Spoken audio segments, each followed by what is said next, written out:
Hello, guys. Welcome to the first episode of Love the Life That You've Been Given. This is a nonprofit organization for HIV and AIDS awareness, as well as counseling and as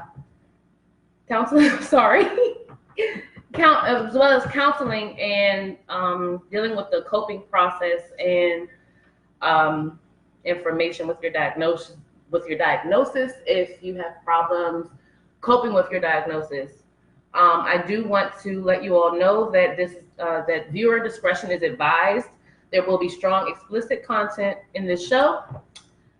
And please go to our website at lovethelifethatyou'veBeenGiven.org, as well as our social medias, which is on Instagram, Facebook, Twitter, and YouTube at Love the Life That You've Been Given. And please like, share, and subscribe.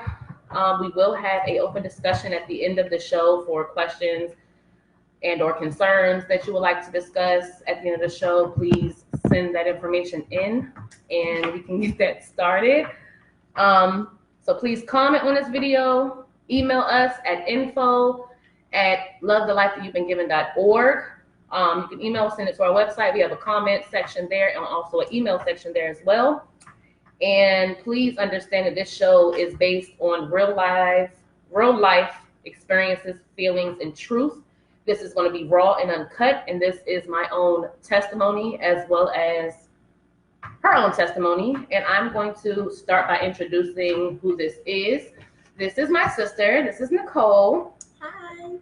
She is like my best friend's sister. So me and her are very, very, very close.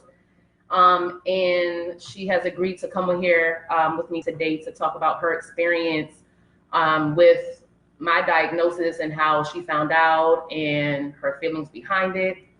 And this segment today is going to be about telling your family and also who you should tell, because you want to make sure that you tell someone that you're comfortable and safe with. So we'll talk about some do's and don'ts of what to do. So I guess I'll be starting. So it's going to be pretty much an open discussion. Please keep in mind this is our first live video, so we are a little nervous, but bear with us, absolutely. Hi guys, I see you guys are joining. Thank you. Hi Jamie. Hi Jayla. Hi Chris. Hi Brooklyn. Hi Lassane. Thank you for watching. Appreciate it. Definitely appreciate everything. So as I told you in my initial video, I am HIV positive. I have been HIV positive since I was tested in July 2009. The day I got my diagnosis was on 7/13/2009, and that was the debut of my website and my series here, my web series, as well as our organization, because dealing with your diagnosis can be very troublesome and people have a hard time dealing with it. There are, suicides that happen, and we want to help people that are dealing with that. And there's definitely, I believe there's a grieving process with dealing with the fact that you have HIV. When I found out, I was 18 years old. I had just turned 18 in December, so very, very fresh. And honestly, I was still like an adolescent. I just turned 18 years old. What 18-year-old knows how to take on that information? It's definitely a lot. And if you don't have support around you, it can be horrifying, especially like being that young, it's definitely hard. It was not an easy road. I may look as though it looks easy, and I can smile and be, who I am, the bubbly person I am, but I had some hard times, definitely. And in the beginning, when I found out, I actually kept it to myself for a couple of days. The only person that knew was the ex that gave it to me. And me and him are actually really good friends. We still talk on a daily basis. We decided that when we broke up, we would still be friends regardless because of what we went through together as a unit. And I don't hold anything against him at all. And And that reason why I don't is because as soon as he found out that there may be a possibility that he may have it, he let me know immediately. He called me and said, hey, I had sexual relations with this other chick before I met you. And I was, told that she may have this virus and you need to know it. So he told me right up front, he felt really guilty for giving it to me. And, it was definitely something that was very hard at the time. And I was his only support.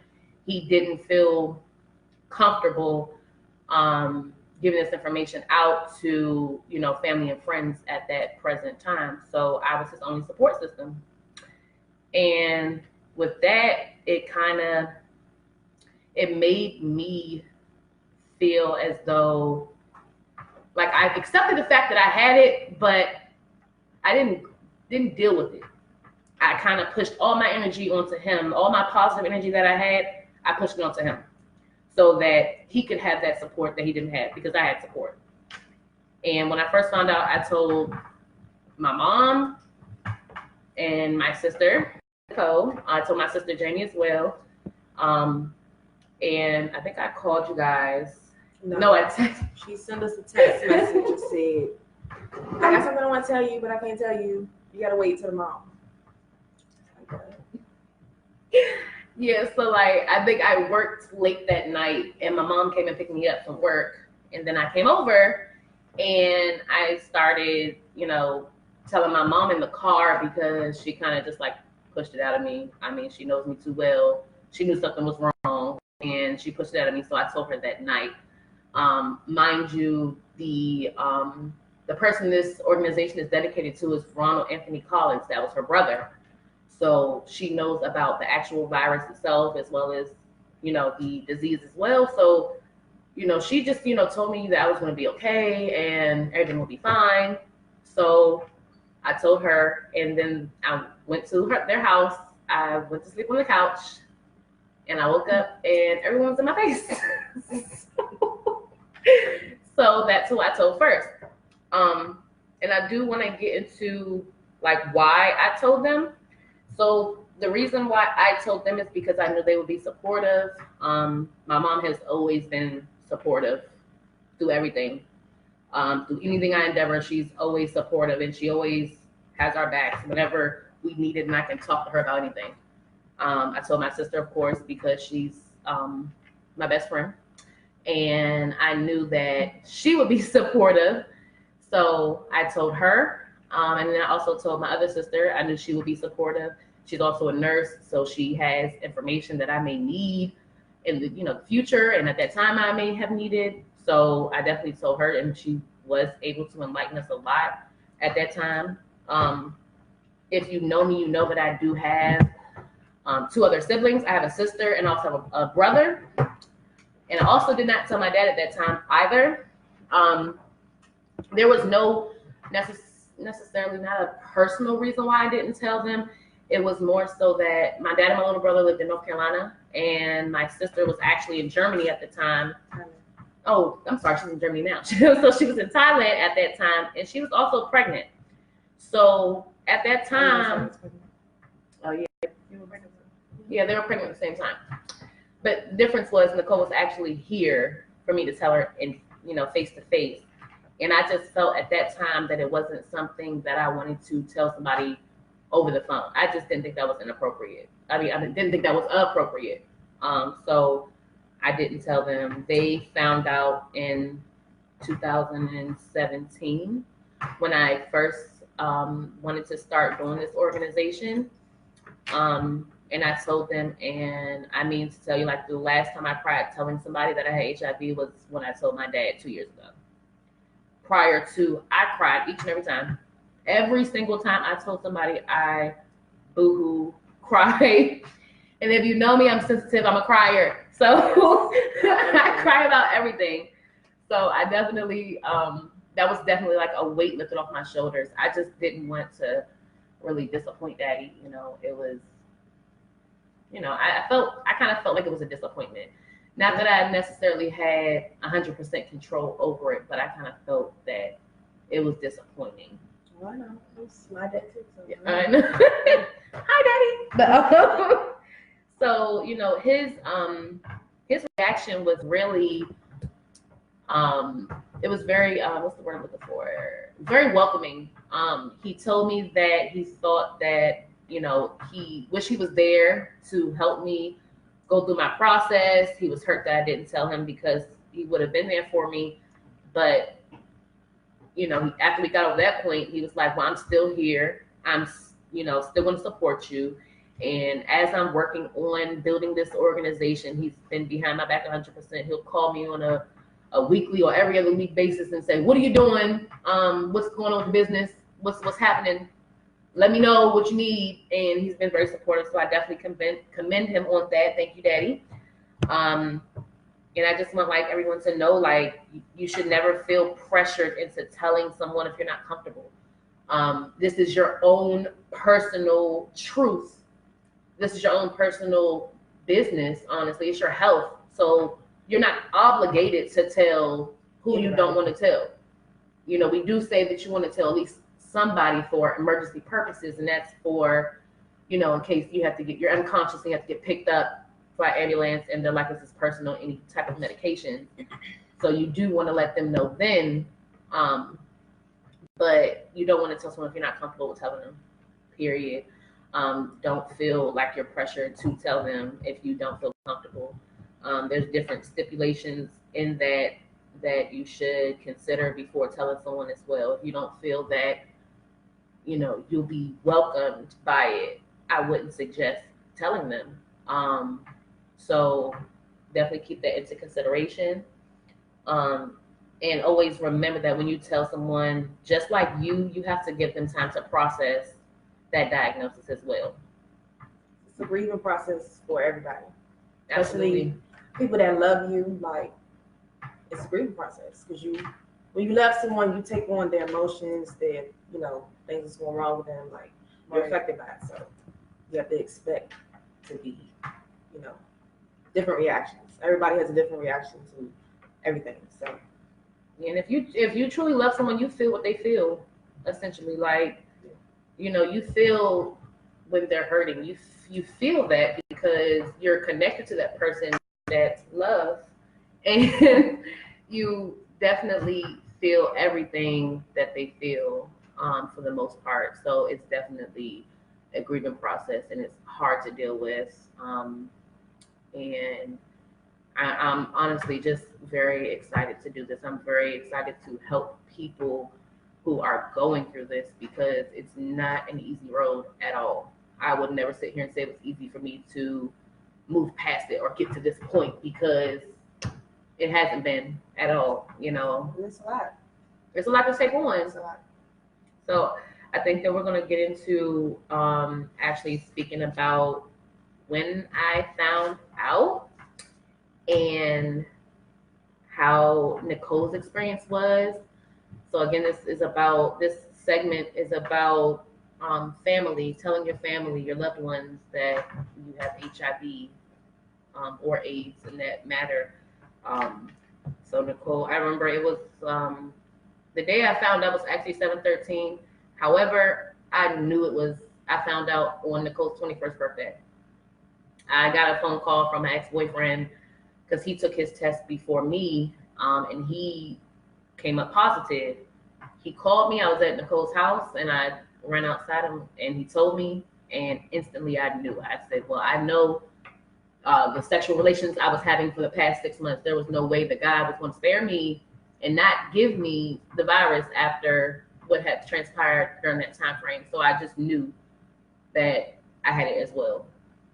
So I want to talk about how I ran up the house. At the time, it was my birthday, so I wasn't. Not good. It was just she just ran out I'll be right back, and then just I was gone for 2 hours.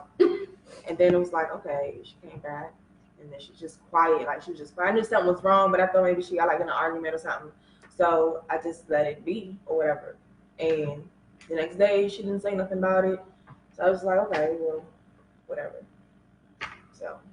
And I let it linger for a few. I wanted to get my test back first to have it, I guess, like on paper. Because I mean, I knew I had it at that point. I knew I did. There was no way that it was going to skip over me. So I really just knew that I had it, and I didn't really want to talk about it. Honestly, it was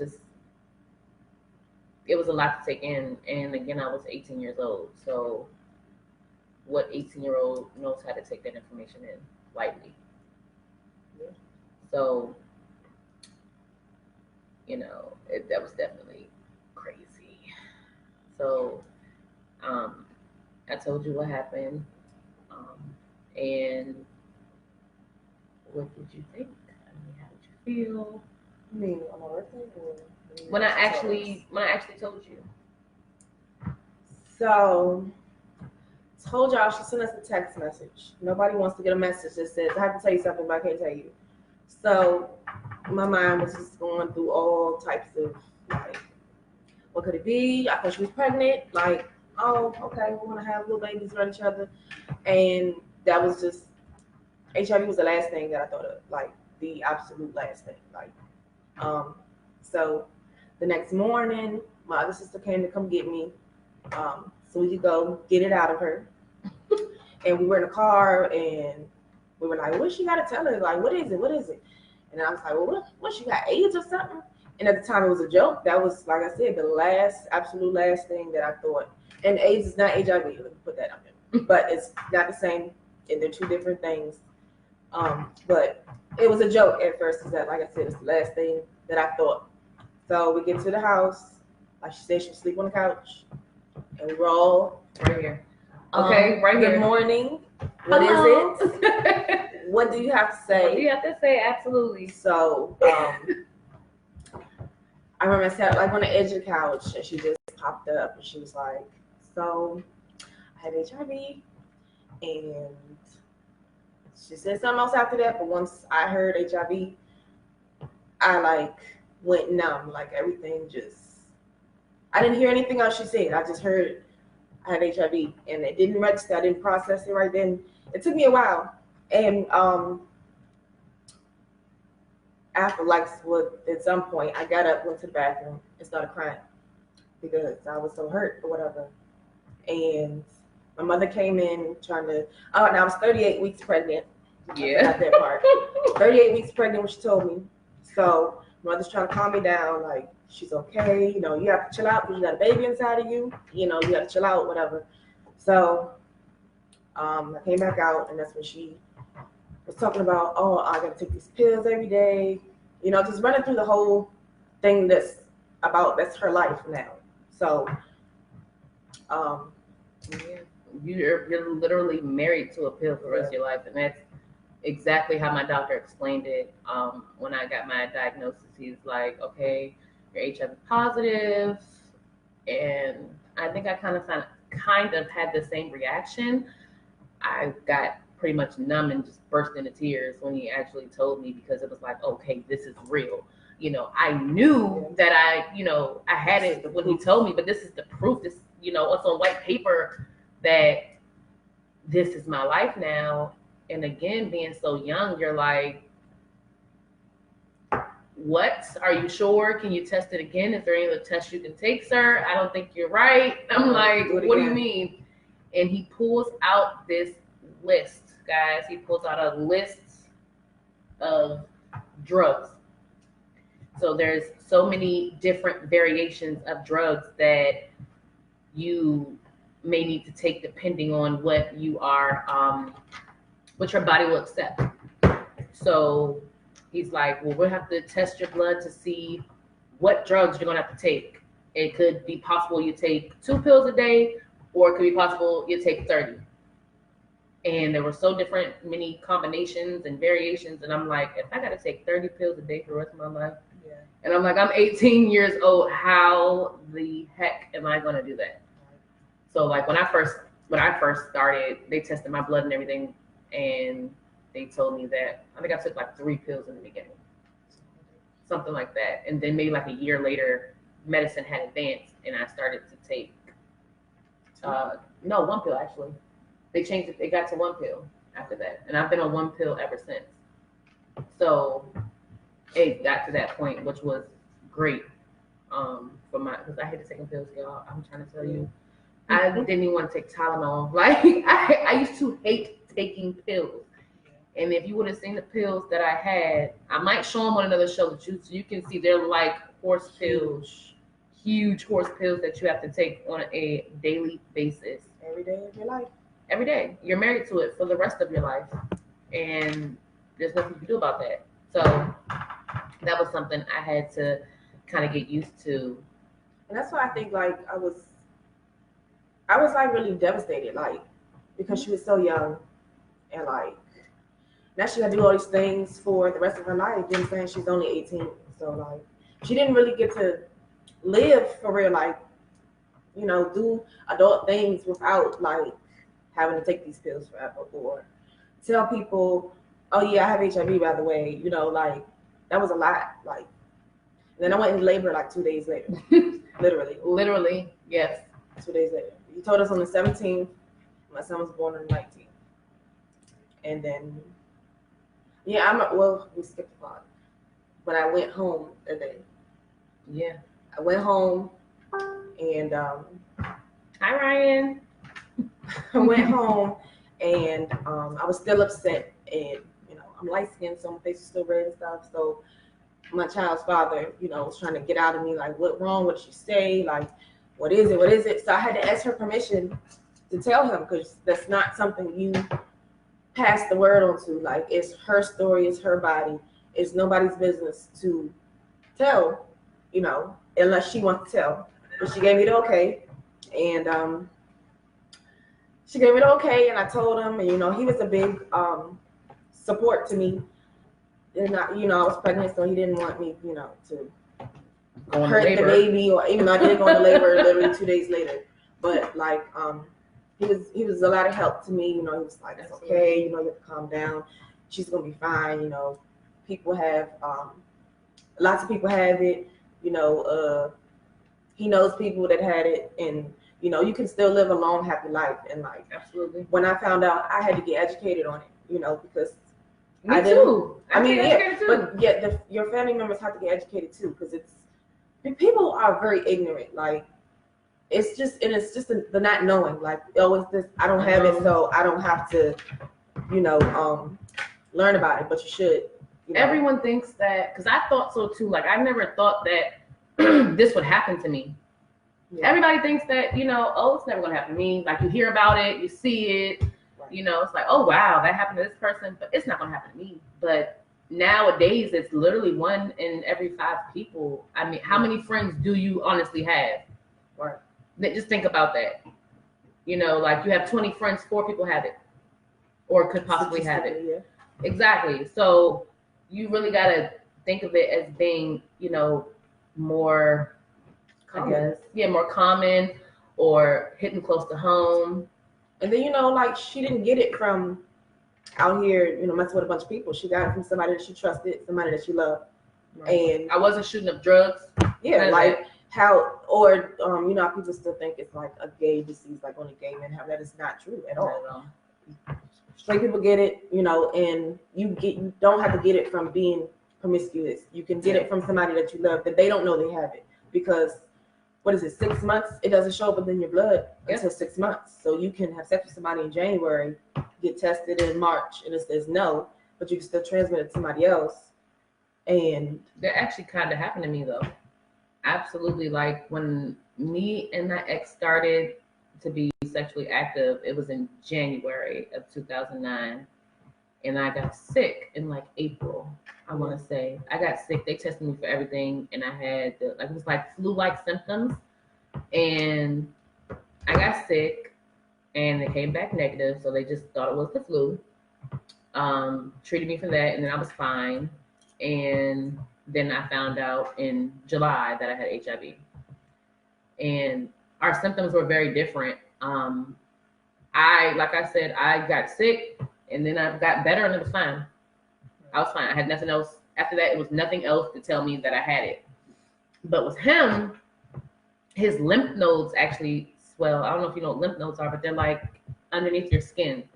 So it was like a bump on his neck and his groin area that was elevated, and you can feel it. It's kind of not. What's the word I'm looking for? I mean, it's kind of like a bump, honestly, but you can touch it. But it's an internal bump. It doesn't have pus in it or anything, or like you can pop it.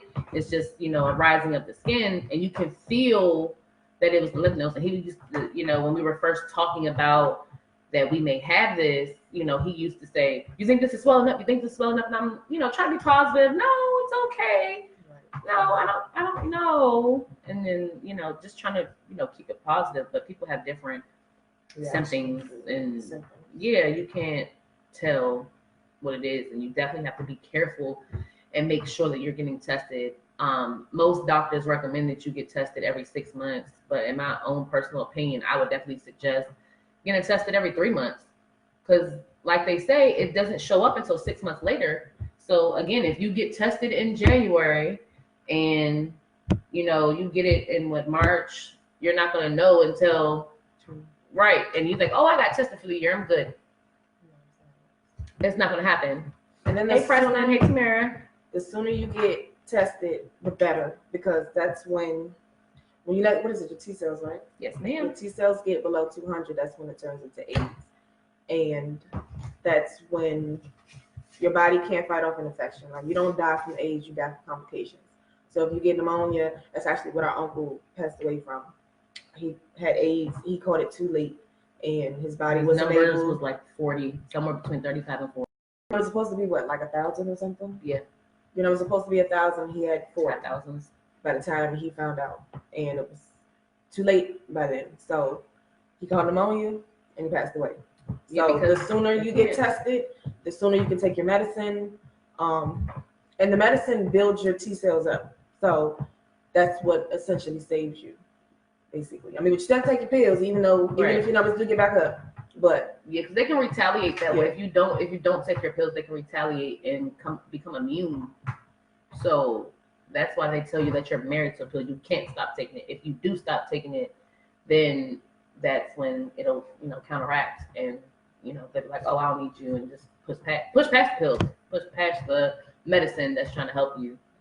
And thanks, Preston. Here for support. Thanks, Preston. Hey, Angel. Let me just take a moment to see who's on this feed. I see Shanetta, Yasmin, Erica, Angel, Terry. Look, I gotta jump up to see Daisy. Hey, Daisy. I already saw Ryan. Keisha. Hey, Keisha. Thanks for joining us. This video will be uploaded so that you guys can see. Hey, Vita. She's like, don't forget me. I'm watching. Hey, Vita. I definitely thank you all for your support. I've got nothing but love. Like, as soon as I put that video out, I've got nothing but love. People I haven't talked to in years. I mean, high school years. Hey, Octavia. Thanks, boo. I haven't talked to in years, and they have been very supportive. Like, they hit me in my inbox and say, oh, wow, I didn't know you were going through this, but, I love your spirit. I mean, you don't know how good it feels for people to tell you that you're doing an amazing thing and that they think that you'll help a lot of people. That feels amazing. Like, you guys had me in tears. And me too. Like, I really appreciate all the Yes, Octavia. She said, excuse you. My bad, Octavia. But y'all know, anybody that, really knows this is, this is my baby. This is my baby before I had a baby. So, like, hey, Corey. That's why I was so devastated, when she told me and everything. But, like, over the years, like, I'm so proud of the woman she's become. Like, I text her randomly, like, I'm so proud of you, like, just randomly, like, because, in honesty, like, I forget she has HIV. Like, she lives her life as if it's regular. Like, it's not an everyday conversation. We have, like, oh, yeah, you got right. this, You never just sit there. I forget until, like, I see her taking pills or something. Like, oh, yeah, oh, okay, yeah, you do have it. Like, but it's just not everyday thought in your mind. You know what I'm saying? So, like, Jimmy, hey, Jimmy. Sorry. That's my boo, Jimmy. But yeah, it's not an everyday thing. Not at all. Like, you don't think about it. That's what people don't understand. Like, they think it's like a death sentence, like I did. You know what I'm saying? When I first, Angel. Angel. Love you too, Angel. Like, that's what I thought. That's why I was so devastated. because I was uneducated. Like, just Google is your friend. Like, I'm trying to well, tell now, you. and then it's a lot advanced now. Yeah, like back then we didn't really have that too much to look at, but you know, Google is amazing now. Like, Google will tell you everything you need to know. Like, if you want to know about the T cell count, you know, and all the other stuff we're talking about, like, Google it. I'm telling you, Or it's definitely your friend. Or you can ask your doctor. Your doctor will tell you. You know, absolutely. I have a doctor who's like phenomenal. Like, I would, when I first went out, I would email him about everything. Like, I mean everything, because I mean, when I first found out, I thought I couldn't have kids. I was like, I'm not gonna have a baby in my life. Like, I'm just gonna be, you know, I can't do nothing. Like, I'm like, dang, I'm 18 years old. I got HIV. No one's gonna want me. No one's gonna love me. I'm gonna be by myself for the rest of my life, and I can't have no kids. What is that? Hey, Sherry. You know, people need to educate themselves and get tested. Absolutely. Thank you, Sherry. Absolutely. Yes. They definitely need to get tested, educate themselves on, you know, HIV and AIDS. Definitely. I see some questions coming through. We're going to get to the questions in a few. I kind of want to answer Angel. It says, do you feel like your doctors gave you enough information starting out? That's a good question. Do I feel like they gave me enough information? Honestly, when I found out, my doctor gave me one website, which was called The Body. And it's kind of, you can go and Google it too. It's kind of like, it's a website, it's called The Body. It's like a kind of like a social media information page about HIV and AIDS. So if you guys have no real information about HIV or AIDS, that can really school you on that information.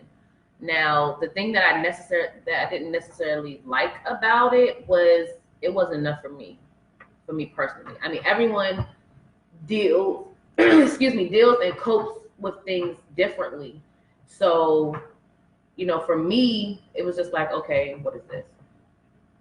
There was no one really that, you know, I was talking to personally that could help me go through what I was going through.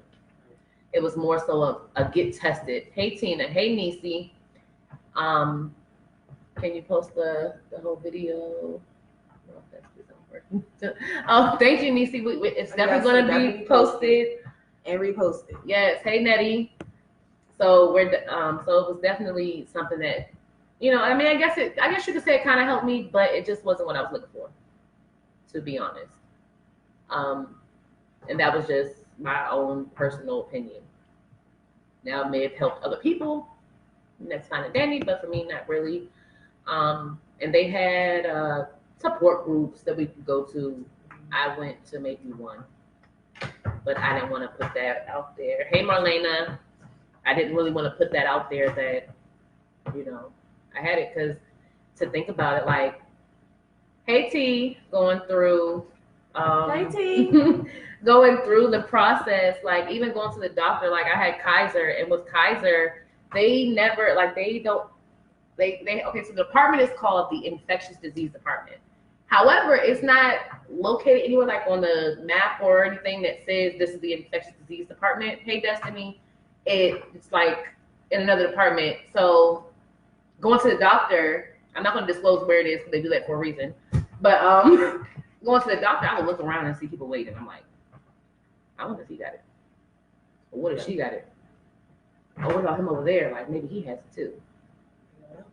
You never, and again, that's right. You never know who has it, so you can't, you know, guess. I mean, it's not written on my forehead. You never know. Honestly, this tattoo right here, I mean, it's for my uncle, but I got that for myself as well. Even though I wasn't totally out there with everybody, it was something for me. And when I started to, you know, do my grieving process and everything, like, I don't know, like, I know you remember, but I chopped off all my hair. I got like 4 tattoos. Hey, Lynn. I mean, I had to find myself. I had to, you know, learn how to love myself again. I had to learn how to understand that even though I have this virus, I'm still enough for somebody. I'm still enough for someone to love me, period. Absolutely. Hey, Preston. Hey, I think just you can. Wait, just you talking about it can help someone, and they can see you're real and not a commercial. Absolutely, absolutely, definitely. Like again, like it's it's talked about so little of the. I like to say like I guess the aftermath of finding out that you have HIV. Hey Jade. Hey Jade. Just finding out that you have it is devastating, and we don't talk a lot about that. You hear that this person has HIV or that person has HIV, but it's not talked about what's happening behind the scenes. Right. You don't know what's going on in their mental state.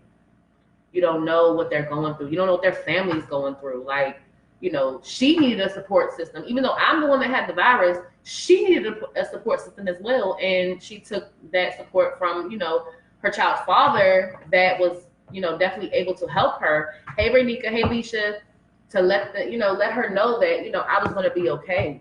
I can clearly tell her I'm going to be okay, but, if she was scared for me, she wouldn't tell me. That's not what you do, especially someone you love. You want to let them know, oh, it's going to be okay, even if you don't know. Right. Like, even if you have no idea, oh, it's going to be okay, I love you. You want to share that love and share that positivity in the atmosphere. What somebody say? You read it. I can't read. Nicole asked her sister, what kind, oh, you have a question. As her sister, what kind of support do you think you could give someone else, or teaching someone how to support their loved ones? I just like through the process, like when she told us whatever, I just was there for her. Like I would check up on her, make sure she's okay. Like I would text her, call her, like, did you take your medicine? Like, do you have set an alarm on your phone? Like say things like that to her. Like, and it's like speaking on support, like when she was talking about nobody will love me, like that's what a lot of people think. Like it took you with him for what, like a year and a half or something? Yeah, I stayed with him for a year and a half. She stayed with him, and I could feel that she wasn't happy. Like I knew she wasn't happy. This is my sister. I know her, and I know she wasn't happy.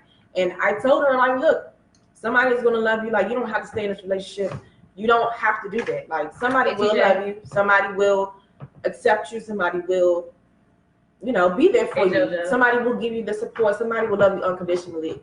And regardless of any scar you have, like so like, and then she didn't even tell me this until like last year or something, like that. Me saying that to her really helped her too, because it was a point in time where she was like low, and I could tell she was low, and then she just blossomed. Like she just, y'all know she's bubbly, she's outgoing, she's cracking jokes, all that. Like, but it took her a while to get there, and like she told me that I was the reason for that, and I never knew that. I was just, tired of seeing her unhappy. You know what I'm saying? You just have to be there for the person. Like, if you see that they're low, you have to lift them.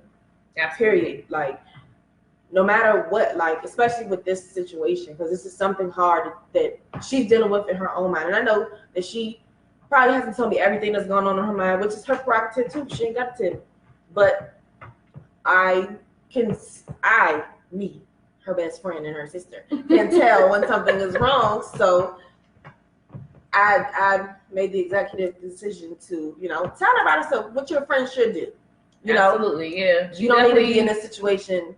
You will be all right. There will be somebody for you. Just wait, basically. Hi, Keisha. What she say? She said twerking. I'm a happy person. Yes, I know, Keisha. Yes, thank you. Yes, hey, Ashley. I just want to give a shout out to Ashley Joyner Stewart that just commented. Ashley's a friend we've had for 10 plus years. We went to high school with her, and she's been very supportive as well. She actually prayed before we went live today, just to pray that we had our support, and that God will lift us up and have us not so scared. Even though I kind of didn't work in the beginning, I was a little scared. But hey, we're working through this. The first live video. There will be plenty more to come, but we're definitely pushing through. Vita said, "This is so beautiful." Thank you. Thank you. I like her sometimes. Thank you. She tried it. If anybody knows us, they know that I am. What am I? Tamara. I'm Tamara. She's Tia. Tamara's the outgoing one, and Tia's more conservative and stuff. That's her. So we literally call each other Tia and Tamara all the time because everybody thinks we're twins anyway. Yeah. I still don't see it, but you know, I'm just saying. We did. I can't. We did get some questions in prior to the discussion today that I wanted to go ahead and touch base on, since we did open the floor up and allow some questions. And also, if you want to put questions on here, on this live, we're going to repost it and everything. Keep it. And if we don't get to answer it this time, we'll answer it next time. So absolutely, if you have questions, and you can still message us, DM us, all that. If you don't want to be, if you want it to be anonymous, that's fine too.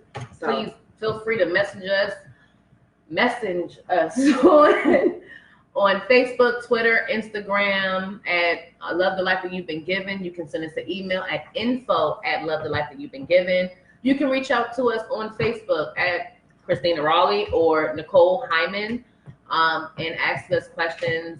If you have any questions, concerns, if you are a friend of someone who has, had this experience, you can definitely, write us as well.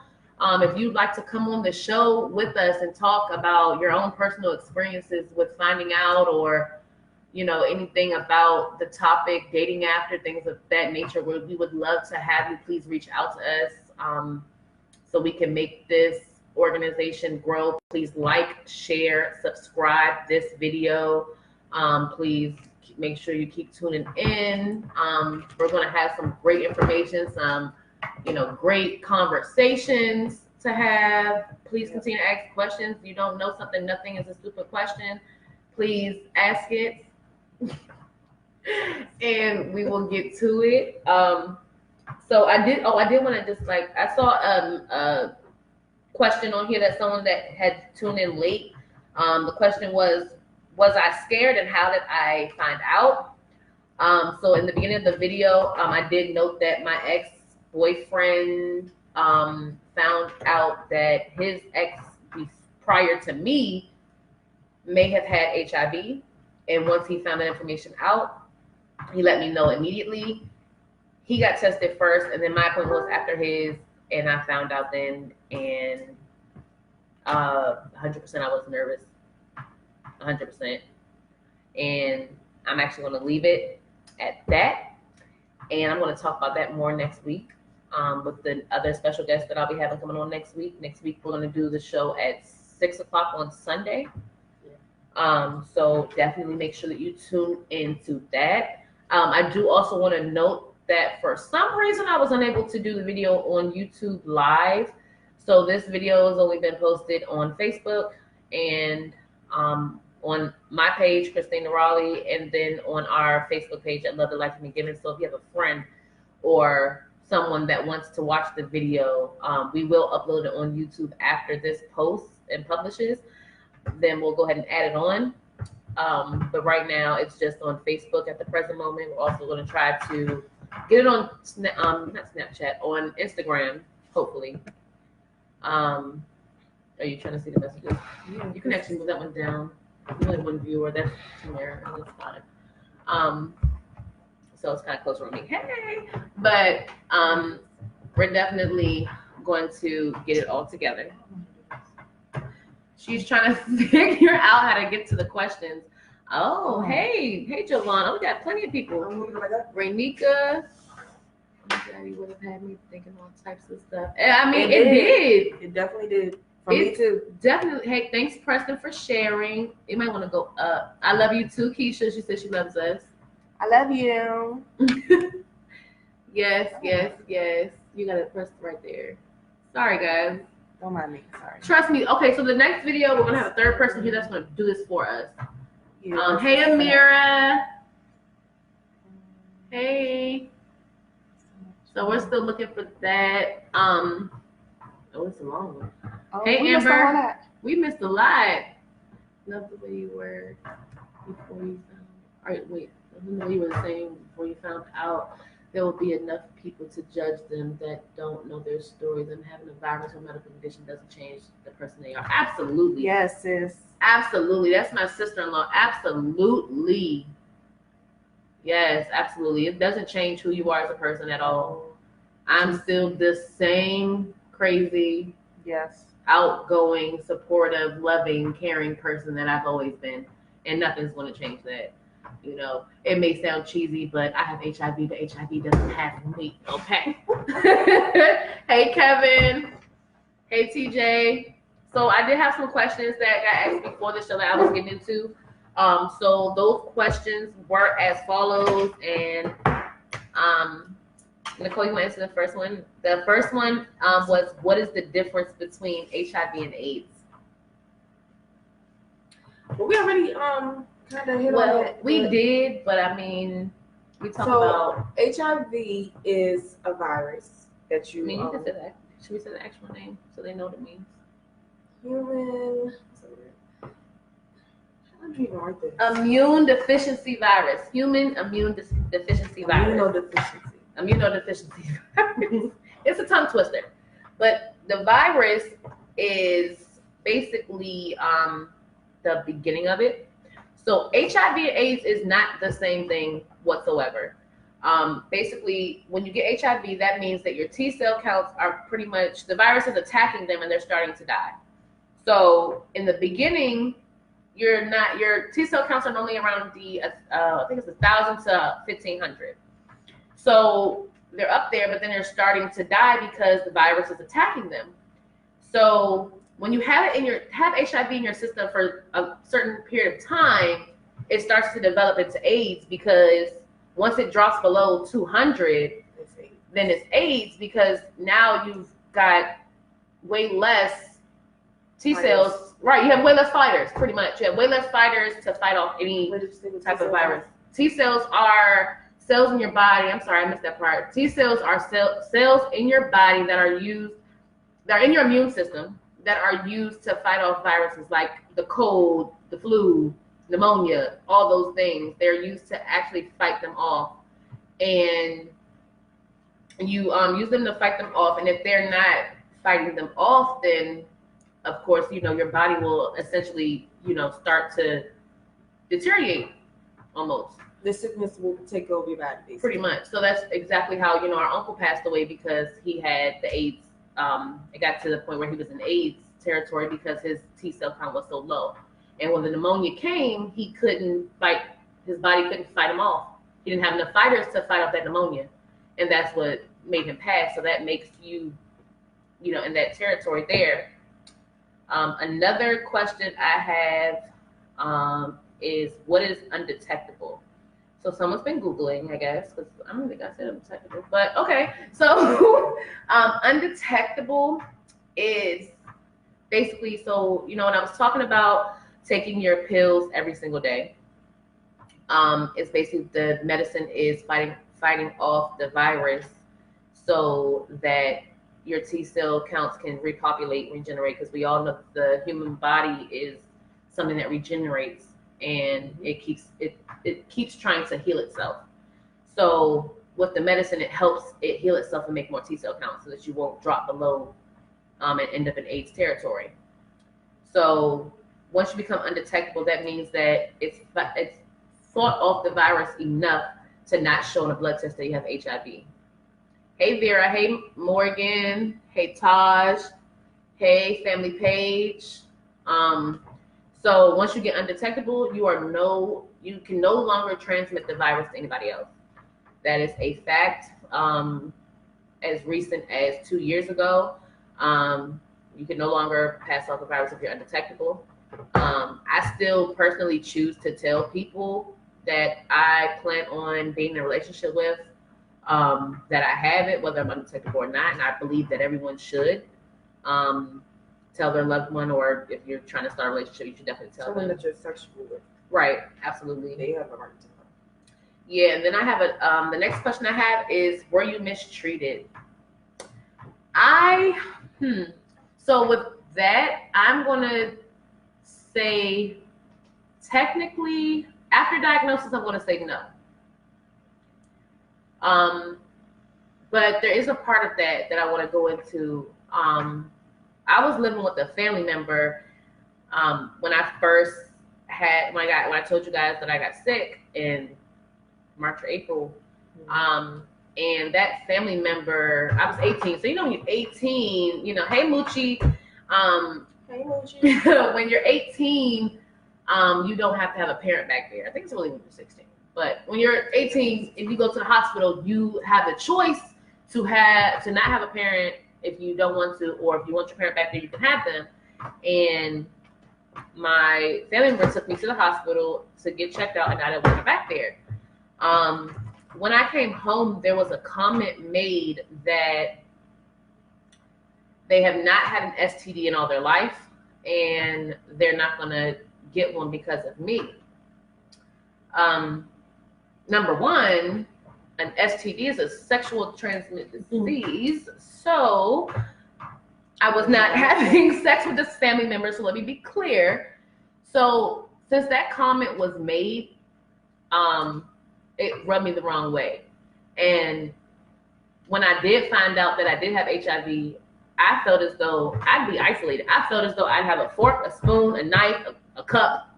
And I didn't tell that person. That person did not find out until Saturday, and they have been supportive since then. But in all honesty, that comment itself made me feel that way. So I want to say, like, be careful, like, what you say around people. You know, things like that can push people away from, you know, being themselves or speaking on certain things because of comments you made. Whether you meant to say it in that way or not, it can still make them feel a certain type of way. Because, I mean, for 10 years, I didn't tell this person because I felt like I would be isolated, I would be mistreated, I would be discriminated against. So I kept it to myself. And that person did not find out until Saturday.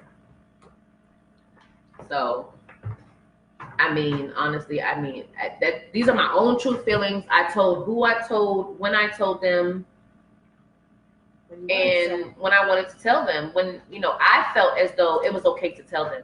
So I don't feel any type of regret for not telling certain people when I didn't tell them. And honestly, I shouldn't, because, you know, ultimately, that's my decision. This is my life. This is my diagnosis. You don't have HIV. You can't relate to how I feel and how I felt at whatever time. You know, you can't turn it around on yourself. You know, you can't turn it around on yourself because you're hurt that I didn't tell you. I didn't have to tell you. And if I didn't tell you, then that was my decision. If you know now, that's because I chose to tell you. And then, you know what I mean? Yeah, like I said earlier, it's not an everyday thing. Like, you don't think about it. Nobody really thinks about it like that. Like, excuse me. And it's like, after you don't tell them in the beginning of when you find out, it's like, well, how do I tell them now? Right, what do I say now? What do I say now? Yeah. How they gonna feel? Hey, let's have a party. Hey, guess what? I have HIV, girl. Like, that's not going to work. I mean, that just is not how it works. You know, now that, you know, I'm seeing Moochie on here, I'm thinking about how I told them. You remember that? I was like, dark secret time. We had like a group of my friends where, you know, we had this thing called dark secret time, and it was, you know, very nice. And, you know, just, you know, being crazy. And I kind of told them then, and it was like, you know, they were very, very supportive, honestly. Still very supportive. And I have friends that I don't talk to on a daily basis that still to this day support me. And it's amazing how, you know, life gets you caught up, but people are still always in your corner regardless. What did Vera say? People are so entitled to others' story. Whatever you choose to tell people is the right time for you. Absolutely. Yep. Absolutely. Like, and that's exactly how I feel. And that's why, you know, I feel as though, you know, you have to pick who you're going to tell for that emergency purpose. However, you know, tell them at the time you feel comfortable. If you don't feel safe telling someone, then don't tell them. If you don't feel safe, or comfortable telling someone, you don't have to tell them. So definitely make sure you feel safe and comfortable in telling someone that information. Did you see what he said? Like girls with the traveling pants. Oh my God. Preston. I can't wait up. And the last question that I have that was given prior to the show today was asking about the Magic Johnson magic drug. I do want to touch bases on that, even though I kind of explained it a little bit, but Magic Johnson never said that he had AIDS. Not once. He always said that he had HIV. And as we explained the difference between the two, if he had HIV, then it's not that he had a magic drug to cure him. He's not cured. He's just undetectable. He takes his medicine. He takes his medicine. He's married to his medicine, takes it every day, and he's undetectable, and that's why he can live a long, healthy life. You know, I have someone I used to talk to that one of their parents had HIV, well, has HIV, and they're still living well into their 60s, and they've had it since like 94. So that's been about 20-something years. So you can live a long, healthy life with having it. And I definitely think that, you know, I wish people would stop talking about Magic Johnson's magic drug, honestly. They don't know. It's all ignorance. Hey, Valor, it's literally all ignorance because you don't know. He's never said he had AIDS. And again, AIDS and HIV is not the same thing. One can turn into the other, but it's not essentially the same thing. Absolutely. So that was our question. So, guys, I want to thank you all for tuning in. Yes, thank you. Yes. And I want to thank y'all for supporting my sister. Like, I was really, when she posted the first video and I saw all the love, like I kept going to her page, like, oh, who shared it? Who liked it? Oh, who commented? Like, that made me feel like so great because I know she was, nervous to put it out there. And, because when you have things like that, like, you don't want to tell the world. But I'm glad that she was doing this because she can help out a lot of people. Those who have it and don't have a support system and are scared to tell people. And it's just a great thing. And I appreciate y'all for loving this. Because I love her too. Thank you. You don't love me back? Thank you. You don't love me back? Oh.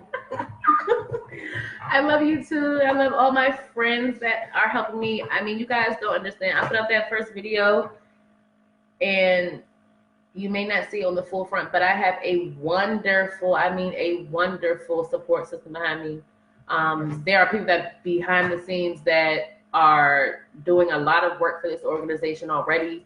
And I have a super team, and I'm excited to get this off the ground. I'm excited to do this show with you guys.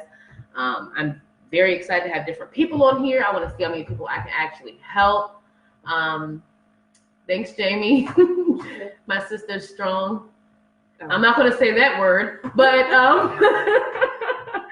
yes, thank you, Vita.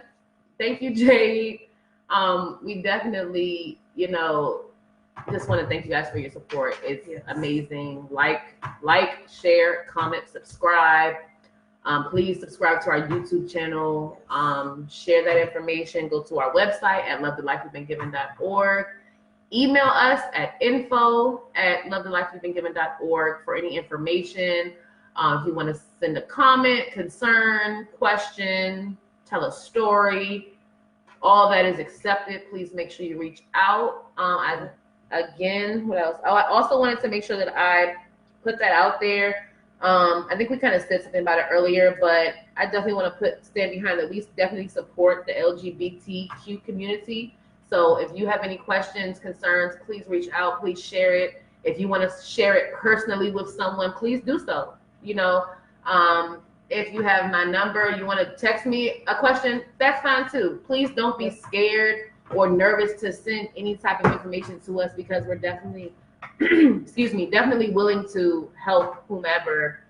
And even if you're just finding out right now that I have it and you're close to me and you just want to show love and support, or if you need help grieving. I mean, Nicole's right here. Nicole knows all about grieving, about the virus and the diagnosis. So we're definitely here to help. And I want to thank you guys for watching. This has definitely been an experience, to say the least. I'm definitely grateful for everyone. I'm humble. Again, thank you, Ashley, for praying over this post, praying over this video, praying over this organization, and thank you for all of your support. Thank you, Ashley. Appreciate it. Angela, thank you. Hey, Ebony. Thank you guys so much. This video will be posted on our page on Love the Life You've Been Given on Facebook. On I don't think we can do it on Instagram yet, but we'll figure out. Right, we'll figure that out and post it there as well. And it's also going to be on our website at lovethelifeyou'vebeengiven.org. And our personal pages too. Yes, also our personal pages. We'll be reposting stuff all week. Again, we have a show coming up on Sunday at 6 p.m. Please make sure you tune in. There will be another special guest that will be talking about part 2 of my story of having my diagnosis. And Nicole, I'd like to thank you for being on here today. And thank you for being supportive. And I love you. And I love you guys too. Thanks for watching. Thank you. All right, guys. Bye.